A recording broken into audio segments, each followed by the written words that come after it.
Lord, for he is good, his love endures forever.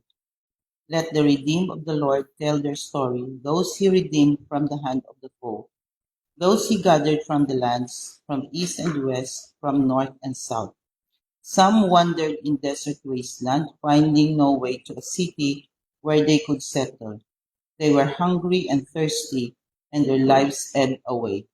Then they cried out to the Lord in their trouble, and he delivered them from their distress. He led them by a straight way to a city where they could settle.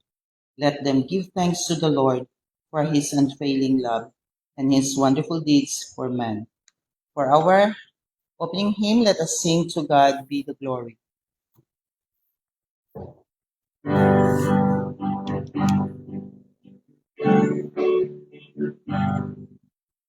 To God be the glory, great things he has done. So loved he the world that he gave us his Son, who yet his life on to win.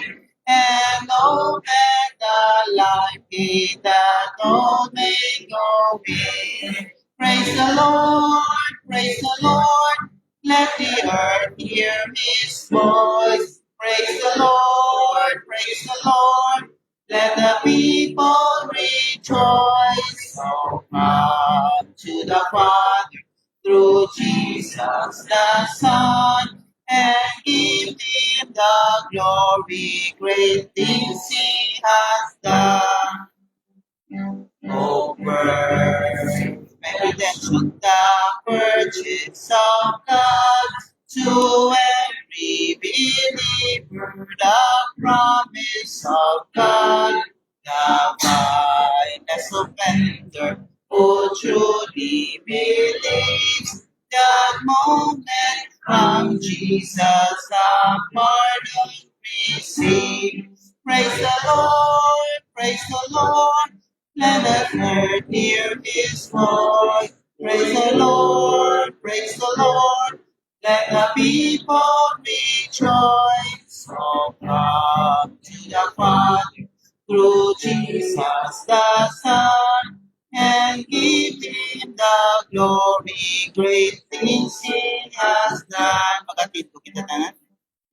Great things he has taught us, great things he has done, and great are rejoicing through Jesus the Son.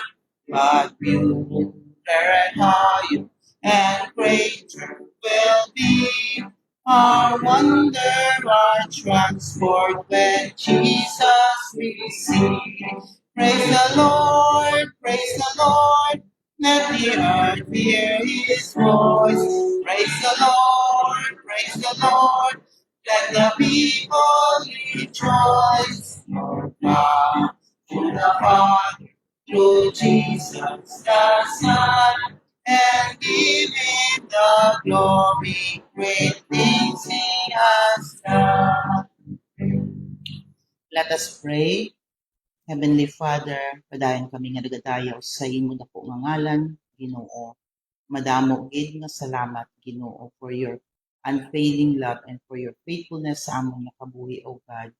Salamat gid, Ginoo, nga masking gamay lang kami, Ginoo, padayon kami nga nagatipon sa pag-alagad sa imo kag sa pagpamati sang imo nga mga pulong. Ginoo, salamat nga ginbless mo gid kami subong nga adlaw. Ginoo, gintagaan mo kami sang strength, Ginoo. Pag nagapasalamat gid kami, Ginoo, Lord, nga gintagaan mo kami sang ulan kag sang sunlight man, Ginoo, subong man sang hangin nga among kinahaklo, Ginoo, Lord, nga libre lang. Father God, this morning nagapangayo gid kami sang kapatawaran sang amon nahimo masala sa amon hunahuna sa amon tagipusoon subong man sa amon nga buhat, Ginoo. Limpyohoy ang amon tagipusoon kag i-prepare ang amon pag sa kahuna-huna kag tagipusoon sa pagpamati sang imo nga mensahe subong nga adlaw nga sa diin ng mensahe mo magatudlo kag magagabay sang amon nga pang-adlaw-adlaw nga pagpangabuhi, Ginoo. Tudloy kami nga mag-focus lang sang amon nga panulok sa imo, Ginoo Lord. Kag nagapray kami, Ginoo, nga tagai kami sang courage, tagai kami sang strength, Ginoo, and wisdom, Ginoo, sa mga nagaabot sa amon nga mga pagtilaw sa kabuhi namon, Ginoo. Hindi namon kontrol ang tanan, Ginoo, nga nagakatabo, pero tudloy kami nga sa gihapon sa imo kami magsalig kag magtuo, ka ikaw lang gid amo ang Dios nga nagabulig sa amon, ikaw ang Dios nga nagahatag sa amon, Ginoo, sang um, paglaom, Ginoo, Lord. Thank you, gid Lord, kag sa mga aga ginalift up namon sa imo ang tanan in Jesus name. Amen.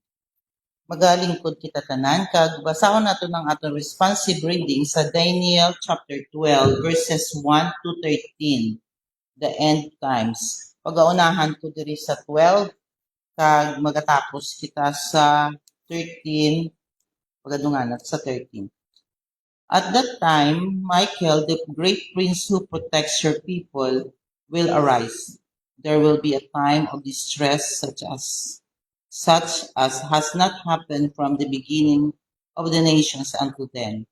But at that time, your people, everyone whose name is found written in the book, will be delivered. Verse 2. Multitude who sleep in the dust of the earth will awake. Some with the lasting life, others to shame and lasting contempt. Verse 3. Those who are wise will shine like the brightness of the heavens, and those who lead many to righteousness like the stars forever and ever. But you, David, roll up and seal your words in the scroll until the time of the end. Many will go here and there to increase my love. Verse 5. Then I, Daniel, looked, and there before me stood two others, one on his bank of the river, and one on the opposite bank. Verse 6. One of them said to the man who looked in the end, who was above the waters of the river, how long will it be before these astonishing things are fulfilled? Verse 7. The man clothed in linen, who was above the waters of the river, lifted his right hand and his left hand toward heaven. And I heard him swear by him who lives forever, saying, it will be for a time, times and a half time, when the power of the holy people has been finally broken, all these things will be completed. Verse 8. I heard, but I did not understand. So I asked, my Lord, what will the outcome of all this be? Verse 9, he replied, go your way, Daniel, because the words are rolled up and sealed until the time of the end. Many Many. will be purified and made spotless and refined.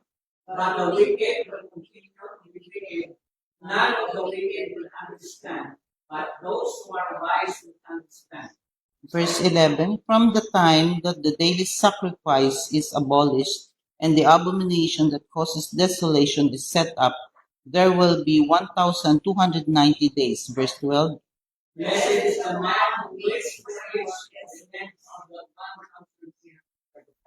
13 tunganan ta, as where you go your way till the end, you will rest, and then at the end, Of time.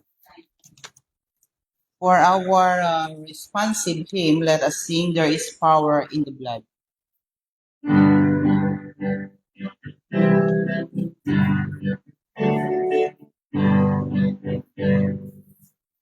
Would you be free from the burden of sin? There's power in the blood, power in the blood. Would you forgive and a victory win? There's wonderful power in the blood. There is power, wonder-working power in the blood of the Lamb. There is power, wonder-working power in the precious blood of the Lamb. Won't you be free from your passion and pride? There's power in the blood, power in the blood. How for a man seem to Calvary's side. There's wonderful power in the blood. There is power, wonder-working power in the blood of the Lamb. There is power, wonder-working power in the precious night of the Lamb. Won't you be whiter is brighter than snow?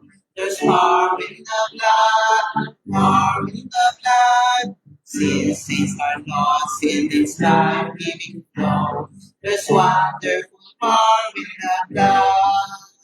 There is far more wonder-working power in the blood of the Lamb. There is far more wonder-working power in the precious blood of the Lamb. Would you do so?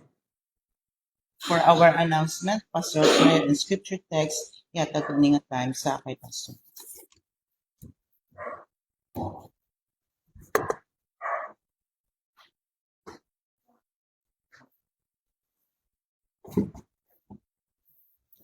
Good morning.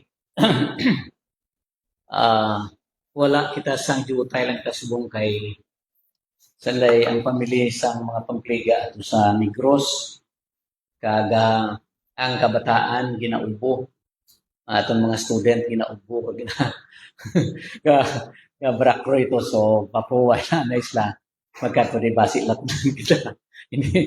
So praise the Lord, bisan pila lang kita masimbag ta sa Ginoo kag mga muyo kita kag magpauli no. Ang aton nga kindergarten school daw na kuanada na ato pa naman na kisamihan kag nabutang ang tiles ang kuanada ang kulang ang sa CR naton amoy na prosigihon pag na siya hasta matapos na da. Kung dra lang sina sa dalom anay kag ang sibabaw sunodon ta lang kung mayara kita nga extra nga kuan sa uli. So praise the Lord nga nagapadayon ina ang libuton naton kag wala kita sang kuan kay daw ulan nga aton prayer meeting every Friday daw na kuan gawa naton. So ma-announce lang kita kung mayara na no sa sininga aga. So pasalamat kita sa Ginoo. Sino may mga birthday subong? Subong gidya. Tingaway kan pamahaw si Sir Agnes kay birthday ka niya nga. Pwede yung drag pamahaw. praise the Lord. Oh, Brother Manson na dugtong natin siya. Kaya ka mo kabalo gabi nga nagbasa ako sa 1 Samuel. Sang ang Ginoo wala na nagahambal sa kay Saul because wala na siya ginupdal sa Ginoo as King of Israel. Ano ang natabo? Ginpangita ni Saul. Nagkadto siya sa mga espiritu. Muna nabasa ko gabi. Hasta sa urihi, nagkadto siya sa isa ka espiritista na ina lang nagapakot-pakot bala. Niya pangamuyo abi ako kung sino ang tao nga magpakighambal sa akon. Kay gusto ako magpakighambal sa kay Samuel. Si Samuel patay na. Sa Bible ina siya ha. Sa urihi si ginhambal sang Biblia nga sang ginhambal sang espiritista ang espiritu ni Samuel. Nagwa si Samuel kag sa ilulubngan kag nagpakita sa kay Saul. So siling ni Samuel nga ginadisturbo mo ako para sa salubngan ha. Wala mo ang Biblia nagahambal nga do not talk to the dead. No? Pero kung mga utod natin, kung mga tatay na pwede na makuhan sila. Nakabalo kita nga they are waiting for the resurrection ina ng mga tao kung yung mga taong pala. Siling sang Bible, hindi niyo pag-istorya ang mga patay. Ang buot silingon, pwede pa ma-istorya ang patay. No? Ang muna ang Biblia. So, sa sininga aga, napasalamat kita sa Ginoo nga makapadayon kita sa pagalagad sa iya. Sa Acts chapter 7, buksan ninyo ang Biblia. Acts chapter 7, o kung binuhatan chapter 7.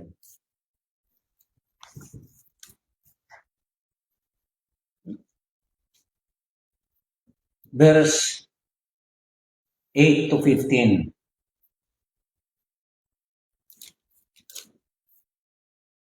Acts chapter 7, verse 8 to 15. Okay? Basahan natin ini sang sinabtanay. Ready? And he gave him, sa verse 8 kamo ara na, sa verse 9 kamo ara na. And he gave him the covenant of circumcision, and so Abraham became the father of Isaac and circumcised him on the 8th day. And Isaac became the father of Jacob, and Jacob the 12 tribe, the 12 patriarchs. 9.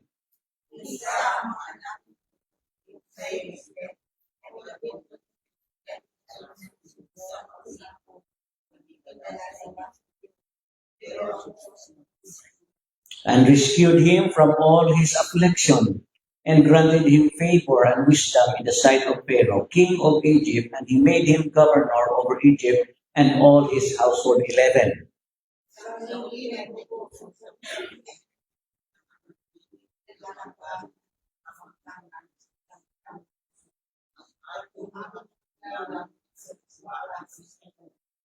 But when Jacob heard that there was grain in Egypt, he sent our fathers there for the first time. 13.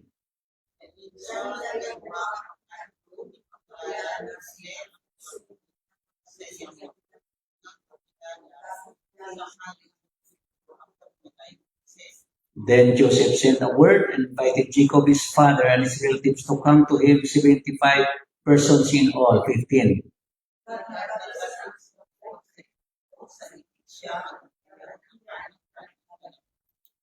'54. Mas malumpat ka mo sa 54. Okay? 54 to 60. Ready? Start. Ako muna.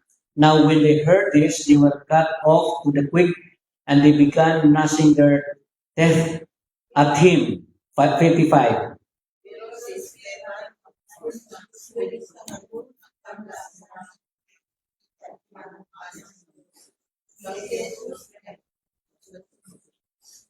And he said, Behold, I see the heavens open up, and the Son of Man standing at the right hand of God. 57.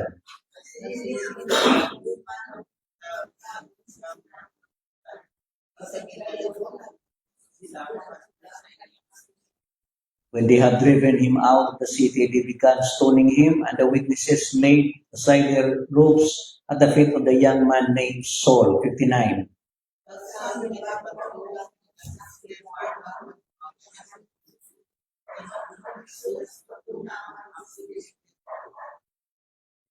Then falling on his knees, he cried out with a loud voice, Lord, do not hold this sin against them. Having said this, he fell asleep.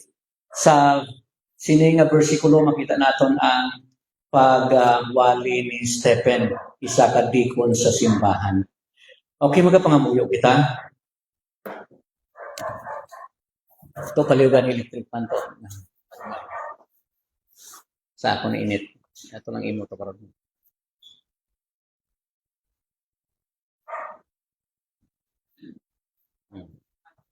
Okay. Oo. Okay na. Okay, salamat. Okay, magapangamuyo kita. Langit nun ka, higugmao hamon nga amay. Nagapasalamat kami sa imo sa sining adlaw. Sang kabuhi nga imo ginhatag sa amon. Nagapasalamat kami nga makasimba kami sa imo. Kag makakanta sa mga pagdayaw. Because your name is great and you are worthy of our praise. So Lord, this morning nagapasalamat gid kami nga gintagaan nimo kami sing kahiginan sa pagsimba sa imo. Bangod ikaw ang among Dios dalangpan sang tagsa namon kakabuhi. Nagapasalamat kami amay sang tagsa-tagsa nga yari diri sa mga adlaw. Nagapasalamat kami sang panimalay Ginoo sang palabrika sa kay Brother Darrell kag sa iyang wife and also sa iyang mga apo rin kaugod namon sa mga adlaw. Salamat amay sa kabuhi nga imong ginhatag sa iya. Bisan pa may mga ginabatyag sa iyang alawas, apang nagtingwa siya sa pagsimbas kung adlaw. Amay kaluoy siya, kagihatag sa imo ang iyang grasya, strength, and guidance. Bisan pa sa pag-atubang niya, sining makabugatan na yaran sa iya, apang nagasali kami, ikaw ang nakabugod sa tagsali niya kapabuli. Pakamayuwa si amay, kagpindisyonin ang iya ginabatyag sa iyang mga lawas. Kag nagapangamuyo kami sa iyong pagtuloy-tuloy kag pag-ayo sa iya Ginoo. Nagapangamuyo man kami amay sa sa Rodriguez family nga naging kaupod namon subong adlaw. Salamat sang kabuhi ni minhatag sa kailina sa pagtatag niya sa sininga iglesia. I-bless nimo si amay kag sa iyang husband kag sa iyang mga kaapuhan. Nagapasalamat man kami Ginoo sa sining adlaw nagapakig-upod bisan pa ang Buluhago family, bisan pa sa kay Nermar kas ng iya friend Ginoo. Lord, I pray ikaw gid ang magapakamaayo kag magatuy-tuy sa sining mga kabataan Ginoo. Ipalayo sila sa mga disgrasya, sa mga tentasyon sa kabuhi Ginoo. Magsalig sa imo nga ikaw lamang ang Dios nga among ginasaligan sa tagsanamon kapatuloy. Bendisyon ang kagsanila kami ng Ginoo. And also we pray, Lord, sa panimalay ni Mampi, sa kay Rene Ginoo, ibalukas ang ilang mga kapugatan sa ilang kabuhi. And sometimes, you allow something to happen, Ginoo. Sa tagsanamon kapabuhi, apang nagaybago kami ang amay, na ikaw, you are control of everything. Salamat, Ginoo, sa strength nga imo ginhatag sa ila. Bisan pa may ara ng mga doubt and kagamo sa mga pangunahuna. Apang Lord, nakaibalo kami na may mga tinutuyo ikaw kung nagkalatago ini sa tagsa-tagsa sa amon. It might be a warning for all of us here in this church, oh God. Katuytian mo kami. Bisan pa sa amon ng mga decision making Ginoo sa tagsanamon. Bidisyon ni si CJ, bisan pa si Angelo, kag bisan pa sa pag-travel, adlaw-adlaw na rin ni Ginoo. Natugyan ko man sa imong panimalay ni Sister Agnes Amay, bisan pa sa kay George, kay Jay, padayon gas magupod sa ila, kapag hatag sa ila si maayo malawas, usog kakabakod, agod nga makapadayon sila Ginoo sa pag-alagad sa iyo Ginoo. Ubay siya, kagtatapa sila sa gihapon may. Inatugyan ko man sa iyo, bisan pa Ginoo, kung adlaw, pakamayuha ang panimalay Ginoo sa mga pampleka nga naging kaupod namon sa kung adlaw. Bidisyon niya ang ilang paglagat sa ligros, kagtatapa sila. Bidisyon niya amay, bisan pa ang panimalay ni Richie at ni Sister Dolmer, Ginoo. Kag sa ila mga bataan, padayon na sa pag-upod sa ila, kapag hatag sa ila si maayo malawas, kusog kagabakod. Bendisyon ni Amay, bisan pa ang panimalay sa ni Trinidad, Ginoo. Bisan pa sa kay Lili, kag kay Tiyay Biro, inadungdong na mo sila sa inyong pag-amon pagpamulyo. And also, Lord, sa mga overseas workers namin, si Rafi, Ginoo, kag sa iyang wife, kag sa iyang kabataan. Si Ma'am Lini, Ginoo, kag si Tunabel, inadungdong namon sa mga adlaw. Padayon ka sa pag-upod kapag tuloy-tuloy sa iyo. Inadungdong namon si Shing, Ginoo, kag sa iyang bukos na panimalay. Inadungdong namon isang basning adlaw,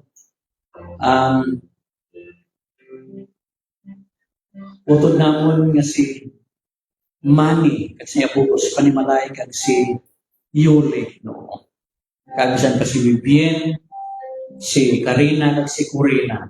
Kabay ikaw rin ang magpakamaayo sa ilas ng adlaw na pinagpuntahan sila sa among tagsa kapag pangamuyo. And also we pray, Lord, sa kay Judge Raj and his family.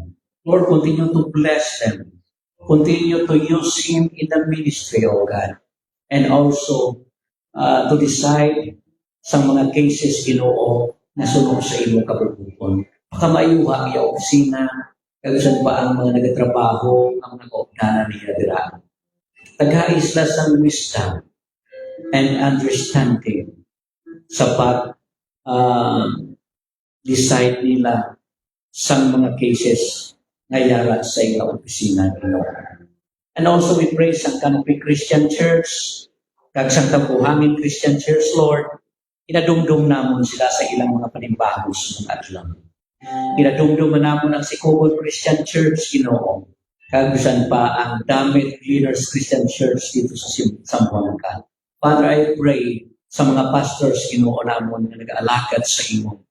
And also we pray sa kay Pastor Ricky Puras, Ginoo. Kagusan pa, nagapangamuyo kami sa mga young people nga nag-eskwela sa Bible School nga hindi mayo ang ila pamatyag sa buong adlaw. Ikaw ang nagaduwa ko magpakamaayos sa ila. Bendisyonin kami sa buong adlaw sa amon nga panimbaho naman. Kagusan pag inadumdum namon si Marisa, Ginoo. Padayon sa pagpupod sa iya. Kagusan pa sa iya nga pagtapos ng iya, Ginoo, nga kurso ubayan mo siya, Amay. Nag-aisa sing puso kagkabakot, kalipay kagasadya. And also ginadumduman namon si Steph, Ginoo, na dito sa London, ikaw man ang nagaduaw kang mapaprotect sa iya. Bisan pa sa iyong pagtrabaho, tipigi siya, Amay. Natugyan namon siya sa imo. Kag bisan pa, Ginoo, ginadumduman namon sa buong adlaw, bisan pa, Ginoo, si Panoy, ugdanin mo siya sa iya na pagtrabaho. Sa mga wala namon masanggit sa amon pag-ibig, Ginoo, ikaw bilang mga tatap kag magapakamaayos sa ina. Sa ngalan ni Kristo Jesus, kinampo namon ini na may dako nga pagpasalamat kag paghangad sa iyo, Ginoo. In Jesus' name, Amen. Amen. Sa sining nga aga pagpanagdungan naton, ang Dios makagamit sang isa ka tawo katulad nimo. Ang aton pratukuran makita sa Acts chapter 7, amo ang pagwali o kung pagpili sang 7 ka diakono sa simbahan kag ang pagwali ni Stephen. Stephen was the first martyred in Christian history. No, siya ang una nga ginmartyr sa Christian history. Kag ang background sini amo sa Acts chapter 1.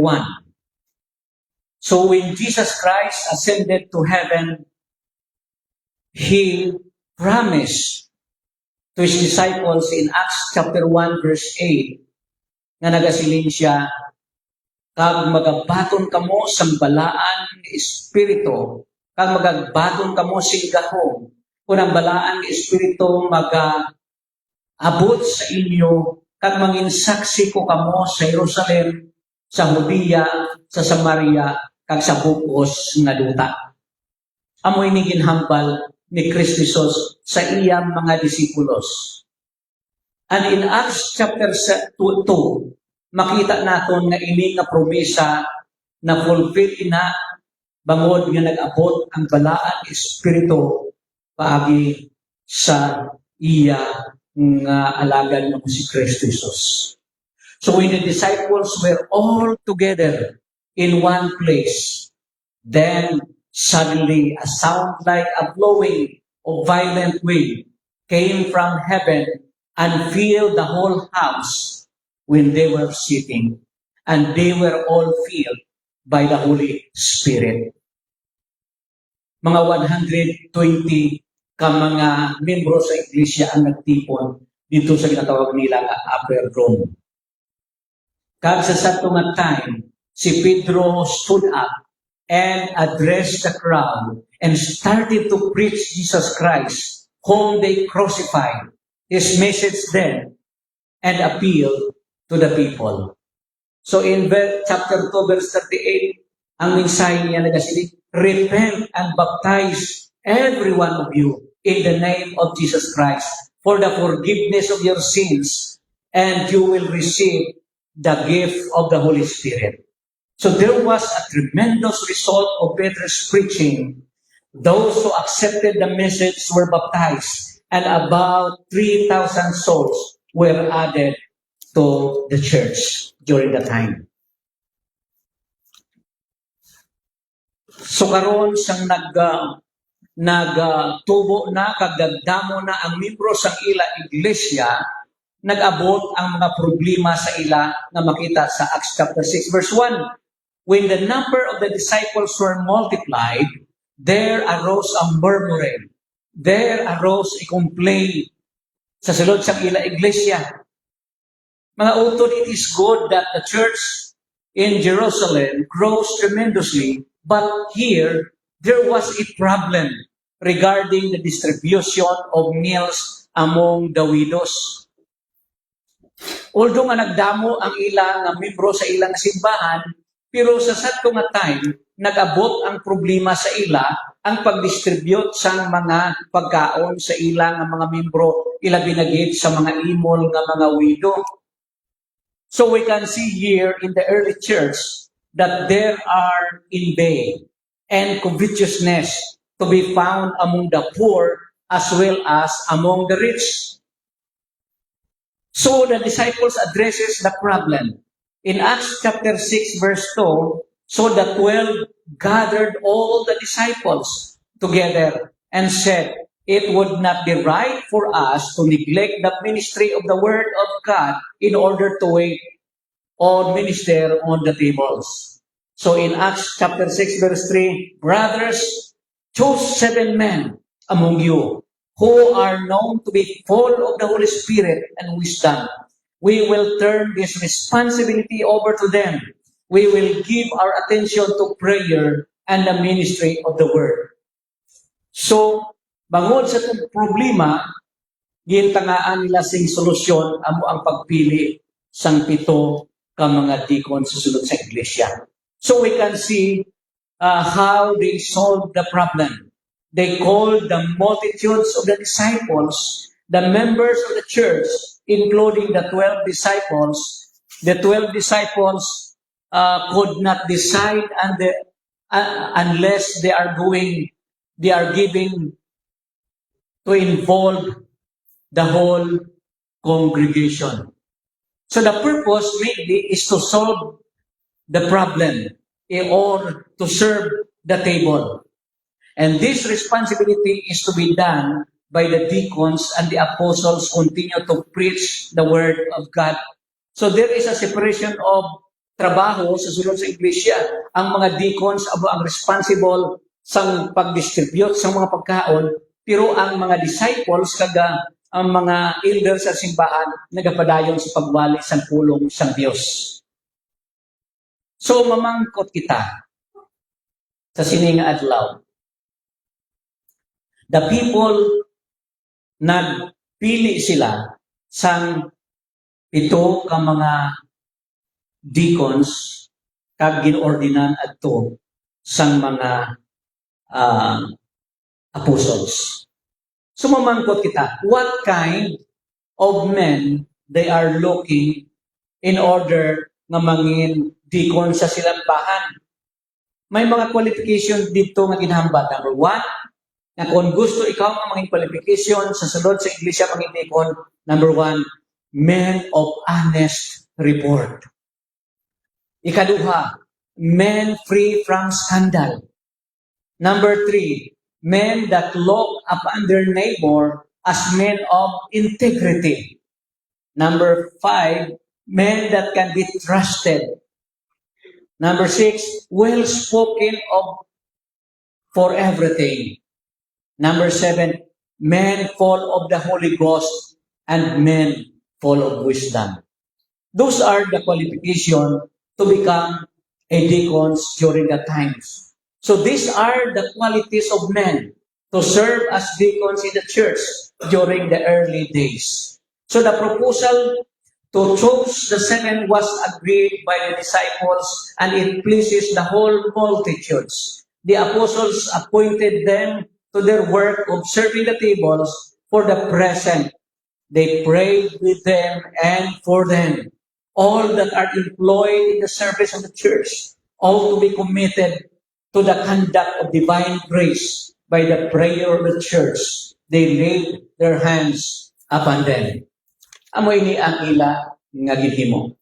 So having by prayer implored a blessing upon them, they did by the laying of their hands and assured them that the blessing was conferred in answer to the prayer. And this was giving them authority to execute that office. Dapat kung may mga responsibility nga ginahatag pangamuyuan sa sulod sa simbahan so that gindelegate nato ang isa ka butang sa isa ka tawo nga na may trabaho dira. So there was an order in the church. The 7 deacons works in the distribution of the table, and the apostle continued to preach the word of God. The result was in Acts chapter 6 verse 7, the word of God spread and the number of disciples increases rapidly, and large number of the priests become obedient to the faith. So mga utod sa sininga aga, i-focus naton ang aton attention sa aton mensahe background ato nanungod sa pito ka mga ginpili nga deacons, whose life was not only used to serve in the distribution of bread among the church members in Jerusalem, but also in spreading the word of God, Jesus Christ, and Him crucified. This man was, ang atong pilion karon amo si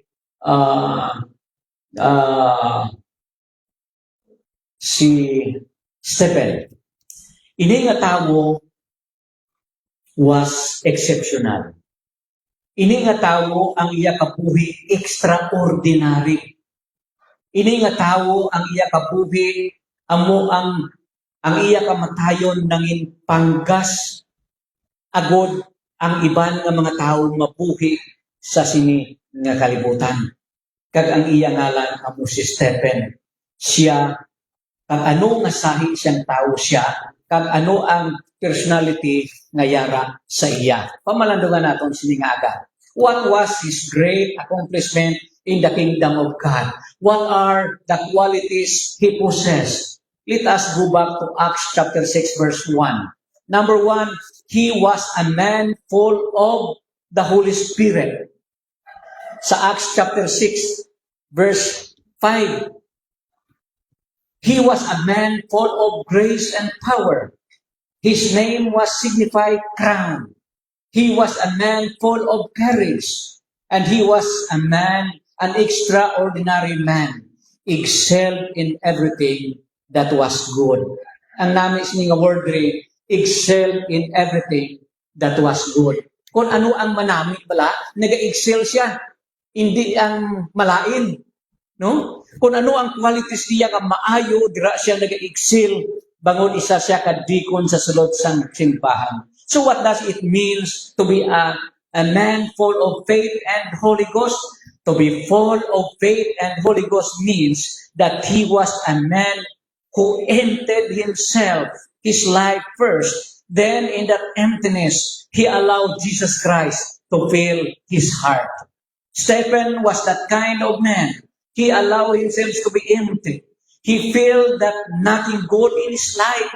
He felt that he cannot earn his goodness in his own effort. He feels that there is a need for him to be empty so that he could throw himself by the grace of God. Kag nagapangamuyo siya nga, Lord, be merciful to me, I am a sinner. Stephen was full of the Holy Spirit, and because of this, he proved the truth of the gospel by working miracles in his life. Ikaduha, he was not only a man full of the Holy Spirit and power, kundi siya may wisdom and understanding. No one can argue him. They cannot stand up against him. Bangod siyang iya kinaalam. The Holy Spirit by whom he spoke, and later he was charged of blasphemy because he defended and preached Jesus Christ whom they crucified. But he was a man full of the Holy Ghost. And in the last verse of Acts chapter 6 verse 15, all who were sitting in the Sanhedrin looked intently at Stephen, and they saw that his face was like the face of an angel. His face shined brightly into the dark hearts of men who crucified our Lord Jesus Christ. But in chapter 7, the whole chapter, nag-summarize ini sang kabuhi ni Stephen. Ano ang iya speech before the council? Stephen was outspoken. He defended Jesus Christ and the cause he stand for. He defended his faith. He directly confronted the Jewish establishment of this bold speech and lead to his death. He compared their treatment to Jesus with earlier rejection of God's message, such as Joseph, Moses, and the prophets. And he also called into question the Jewish temple worship, claiming that the Most High does not live in houses made by men. He ended his speech by calling them traitors and murderers. When they heard him, they all in one accord, one by one, gintakop nila si Stephen, kaginguyod pagwa, kaginbato nila. They cast him out of the city and stoned him to death to execute the law of Moses. Because in the law of Moses, he that blasphemed the name of the Lord shall surely be put to death, and all the congregation shall certainly stone him. So they cast him out of the city. They treated him as the offscoring of all things. The witness against him were leaders in the execution. The witnesses took off their upper garments and they laid them down a young man's feet, whose name was Saul. My friends, Stephen, who was only a deacon in the church and a very sharp young man, and bright part was appointed to God's service. The church did not regret as they chose him as deacon, because he is willing to die for the cause that will ultimately triumph. For Stephen, there was only one cause, and that cause is the cause of Jesus Christ, and he was willing to die for this cause. Mga utod, unlang taon nato na iya strength, ara sa bugay sang aton Ginoo. Ang iya mga persecutors, napunan sila sang gahom ni Satanas, but he was full of the Holy Spirit of God. When he was chosen to public service, he described to be a man full of the Holy Ghost. Now at the point of his death, he was still the same in character. Those that are full of the Holy Spirit are fit for anything, either to act for Christ or to suffer for him. When the followers of Christ are far his sake, killed all day long, and accounted as sheep for the slaughter, does this separate them from the love of God? Mga utod kon ang mga tumuluo sa Dios gina-persecute sila, makaseparate bala siya sa gugma sang Ginoo? Hindi. Kay siling sang balaang sulatan, Christ's gracious manifestation to Stephen, nagpabilin gid sa iya. Who shall separate us from the love of Christ? Neither tribulation, nor death, nor persecution. No, in all these things, no one can separate us from the love of God. So, amoy niyo tabo kay Stephen. So, ikaduha diri, siya bilang napunan sang balaan nga espiritu, naglantaw siya sa ibabaw. Naglantaw siya sa ibabaw. Sang patay na siya, before siya naging patay, naglantaw siya sa ibabaw. His persecutors disposed him. Their eyes fixed upon him, full of malice and cruelty. But he looked up to heaven and never minded them. Siya nga ginayaw-yao, siya nga ginahikayan, wala siya nagtulok sa mga tao nga nagkontra sa iya. Kundi dito siya nagtulok sa ibabaw. Amuning manami sa mga Kristohanong kuntani. Kung may mga tao nga nagakontra sa aton, hindi naton pag-entertainahon ang ilang pagkontra sa aton. Kundi samtang nga ginahabuyan nila kita sa hindi maayo nga mga hambal, sa Ginoo kita ya magtulok. So he looked up to heaven. There comes his help. Dito siya nagalantaw. Kay dito nagagikan ang iabulig sa langit. He directed his suffering to the glory of God. Now that he has ready to be offered, he looked up steadfastly to heaven and one willing to offer himself. Stephen lift up his soul with his eyes to God, calling upon God for wisdom and grace to carry him through this trial. God has promised that he will be with his servant, whom he calls out to suffer for him. My dear brethren, it is good for the dying saints to look up steadfastly to heaven, for there their heart is. Mga utod, maayo gid nga magatulo kita bisan pa sa bibi sa aton kamatayon. Magatulo kita nga may kaisog dito sa ibabaw. Kay dira nagagikan ang aton bulig. Dira ang aton manggad. Dira nabutang ang aton mga panguna-una. Amo ini si Stephen. If we expect to hear from heaven, we must look up steadfastly to heaven. Kung gusto kita mamati sa mga butang nga langit nun, dito kita magtulok sa ibabaw. Kay sa ibabaw nagagikan ang aton bulig, sa ibabaw nagagikan ang aton tingog nga nagabulig sa aton, sa ibabaw nagagikan ang bulig sang Dios nga amo ang magahatag sa aton sang strength sa tion sang aton mga kabukatan. He saw the glory of God in verse 55, and he saw the heavens open. Stephen saw the glory of God before siya nga napatay, and he saw the heavens open. The heavens were open to give him a view of the happiness he was going to, that he might go cheerfully through death, great a death nga ginahambal naton. Would we, by faith, look up steadfastly, we might see the heavens open by the mediation of Christ. We may also see the glory of God, and the sight of this will carry us through all the terrors of suffering and death.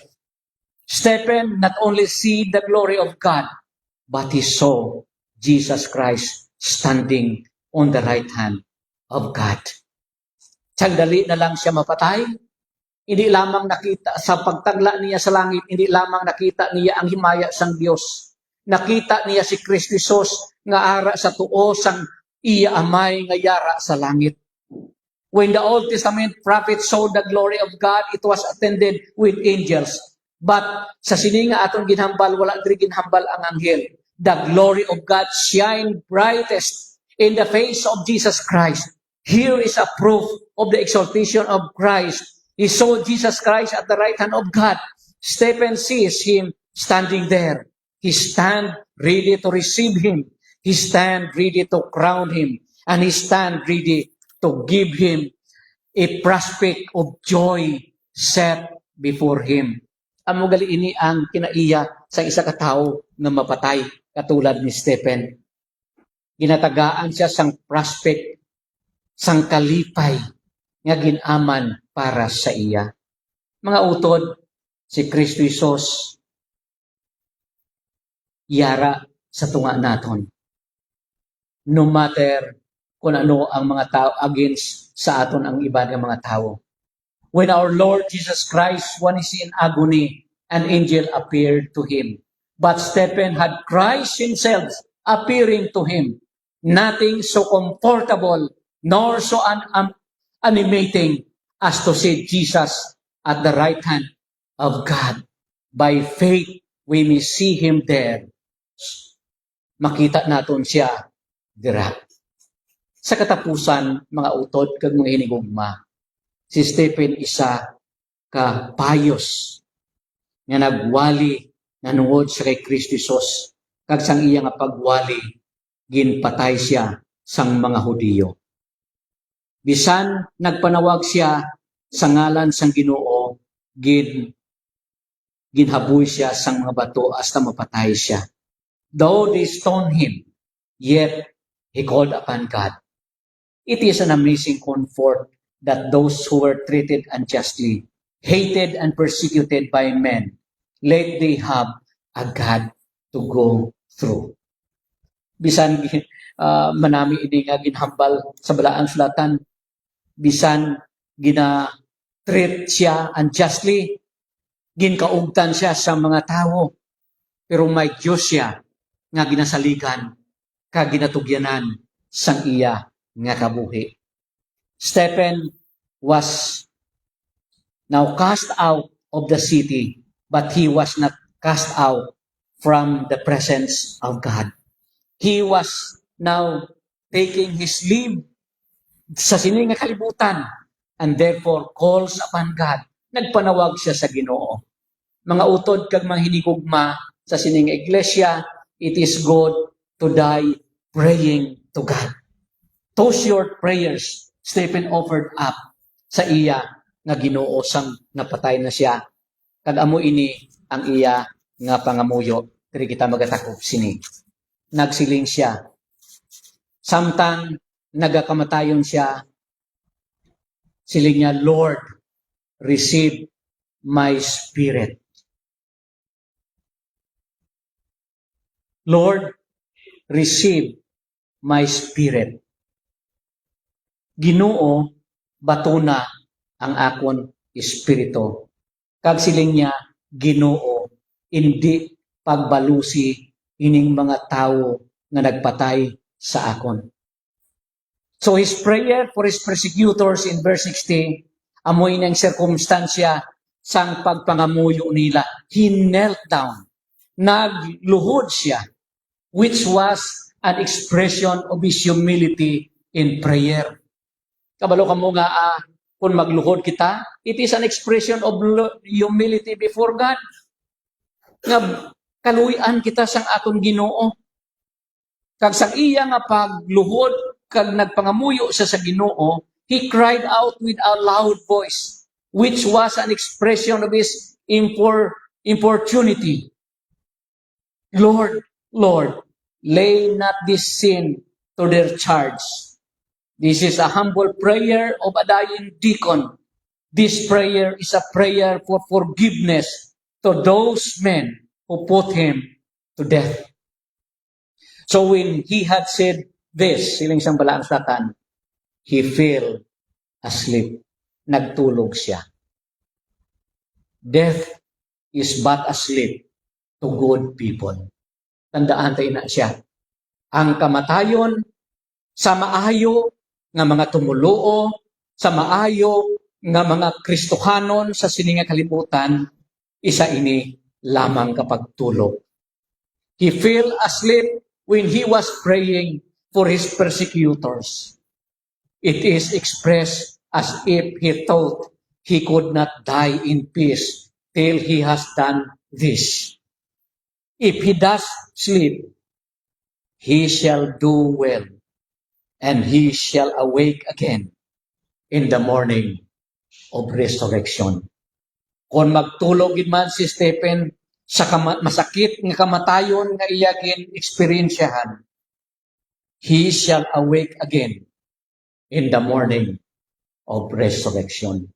Kabay nga ang Diyos magpakamaayo sa aton tanan subong aga. Father, we thank you so much for reminding us today about the life of Stephen. Thank you, Lord, that bisan napatay siya amay, pero naging pangamuyuan niya ang iyang mga persecutors, Ginoo.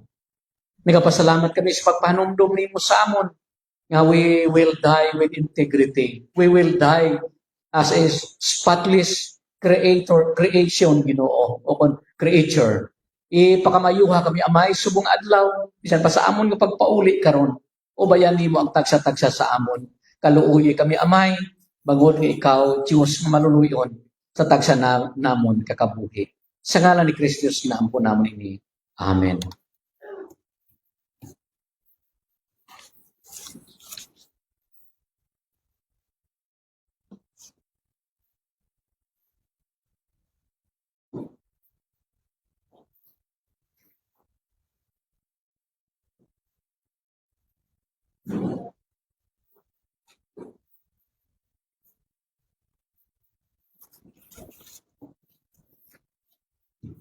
For our offertory, Psalms chapter 56, verse 12, Gasiling diri, I am under vows to you, my God. I will present my thanks offering to you. Magahatag kita sa ating mga dulot sa Ginoo. Ne.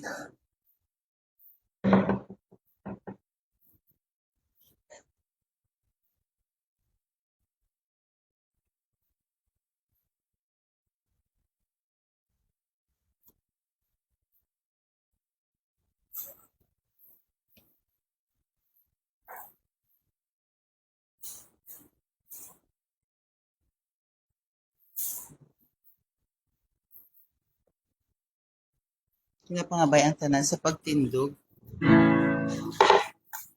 Praise God from all blessings flow. Praise Him, all creatures here below. Praise Him above the heavenly hosts. Praise Father, Son, and Holy Ghost. Amen. Father God, nagapasalamat kami sang imo nga matahog nga mensahe nga pamalandungan namon subong nga adlaw Ginoo kag sa mga reminders mo sa amon Ginoo Lord. Lord, gina-present namon ining amon nga love offering sa imo Ginoo. Dedisyon ni ini kag batuna ini Ginoo ka magkabay Ginoo nga magamit namo ini suno sa imo mga tinutuyo para sa hilikoton sa sining nga simbahan. This we pray in the name of Jesus. Amen. For our closing hymn, let us sing When We All Get to Heaven.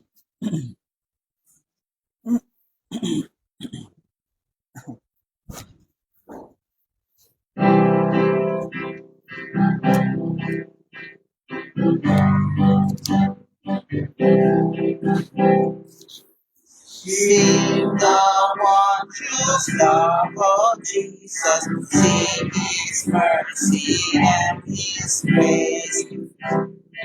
The mountains bright and blessed will prepare for us the place.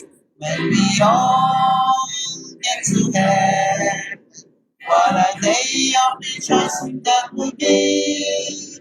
When we all see Jesus, we'll sing and shout the victory. Let us then be true and faithful, trusting, serving, and pretend. Just one glimpse of Him and glory will the toils of life repay. And we all get to heaven.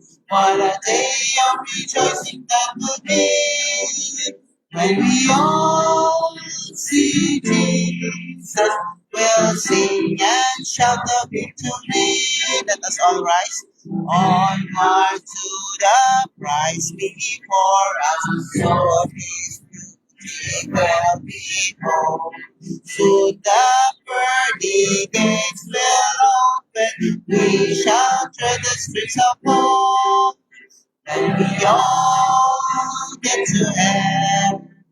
What a day of rejoicing that will be. When we all see Jesus, we'll sing and shout the victory.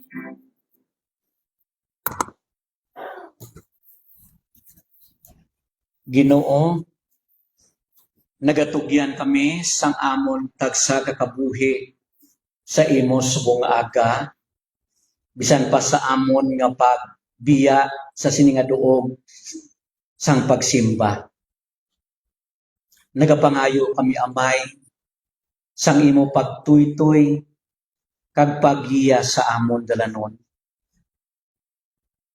Tipigi ang kabuhi sang tagsa-tagsa nga nagsimba subong nga adlaw. Kag bisan pa ang wala magsimba Ginoo.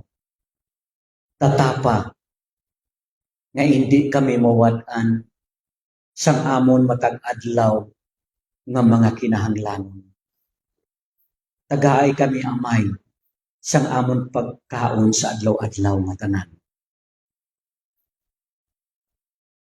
And now unto him that is able to keep you from falling, and to present your faultless before the presence of his glory with exceeding joy. To the only wise God and Savior, be glory and majesty, dominion and power, both now and forevermore. Amen. Amen.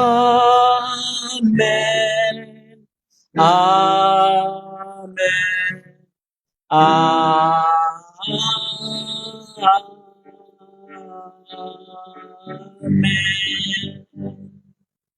Good morning sa inyo tanan.